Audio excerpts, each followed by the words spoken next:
আপনারা অনেকেই দামে কম মানে ভালো এমন একটি গেমিং মাউস খুঁজে থাকেন, কিন্তু সঠিক প্রোডাক্টটি পেয়ে ওঠেন না। সে কারণে আজ আমি নিয়ে আসলাম মাত্র ৩৩০ টাকা দামের গেমিং মাউস, যেটা আমি দারাজ থেকে নিয়েছিলাম। এটার প্রাইস পড়েছিল ৩৩০ টাকা। তো চলুন প্রোডাক্টটিকে ফটাফট আনবক্সিং করে ফেলি। প্রোডাক্টটি দারাজ থেকে এসেছিল এইভাবে প্যাকেজিং হয়ে।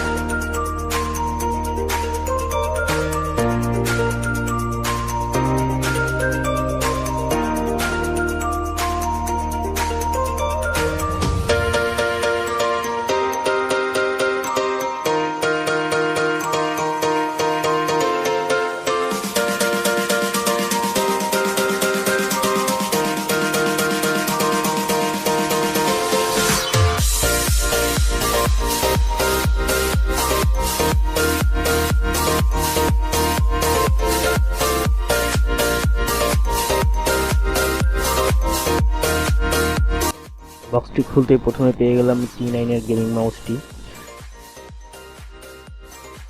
এছাড়া ভিতরে কোনো বক্স কন্টেন্ট ছিল না।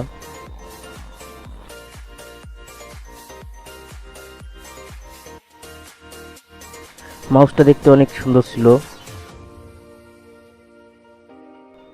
আর সাথে ছিল black and red nylon braided cable combination.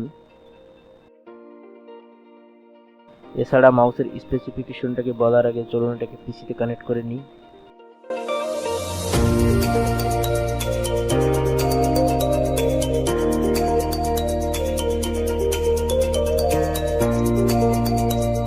মাউসটি পিসিতে কানেক্ট করতে মনে হচ্ছিল কোনো সায়েন্স ফিকশন মুভির ভিএফএক্স দেখছি। দারুণ ছিল লাইটিং এর টাইমিংটা।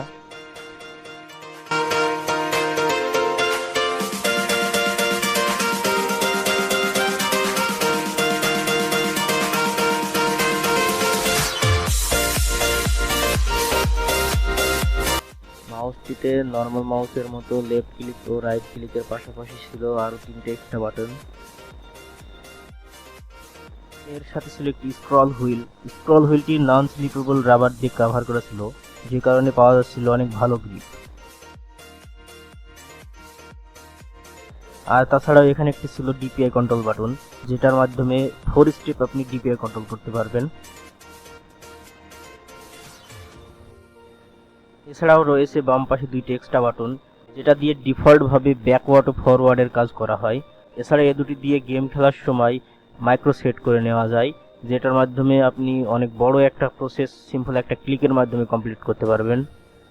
চলুন দেখে নিই বাম সাইডের বাটন দুটির কাজ। ডিফল্ট ভাবে মাউসের এই বাটন দুটি কাজ করে ব্যাকওয়ার্ড ও ফরওয়ার্ডের কাজ। যে কোনো কিছু ব্রাউজিং এর সময় উপরেটা প্রেস করলে এটা ব্যাক চলে আসবে, দেন আবার নিচেটা প্রেস করলে এটাকে ফরওয়ার্ডে চলে যাবে। চলুন দেখে নিই মাউসের ডিপিআই এর কার্সার মুভমেন্ট।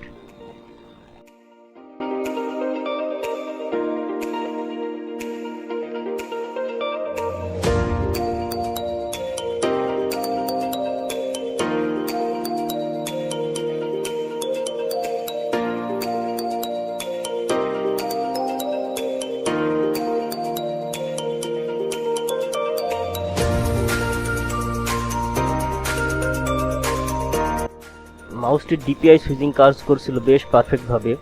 আমি প্রায় 15 দিন ইউজ করার পরে মাউসটি রিভিউ করছি।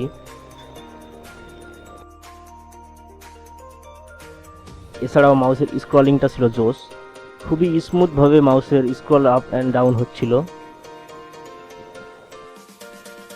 এই ছিল আজকের ভিডিও। যদি মাউসটা পছন্দ হয়ে থাকে তবে মাউসটা আপনারা দারাজ থেকে নিতে পারবেন। মাউসটা ছিল চাইনিজ মাউস, যার কোনো ব্র্যান্ড ছিল না, শুধুমাত্র T9 লেখা ছিল। তো আপনারা দারাজে গিয়ে T9 মাউস লিখে সার্চ করলে পেয়ে যাবেন মাউসটি। ভিডিওটি যদি ভালো লেগে থাকে তো শেয়ার করে দিন আপনার বন্ধুদের সঙ্গে। তো আজকের মতো এই পর্যন্ত, দেখা হচ্ছে পরবর্তী কোনো নতুন ভিডিও টিউটোরিয়ালে। ততক্ষণ সবাই ভালো থাকবেন, সুস্থ থাকবেন। আল্লাহ হাফেজ।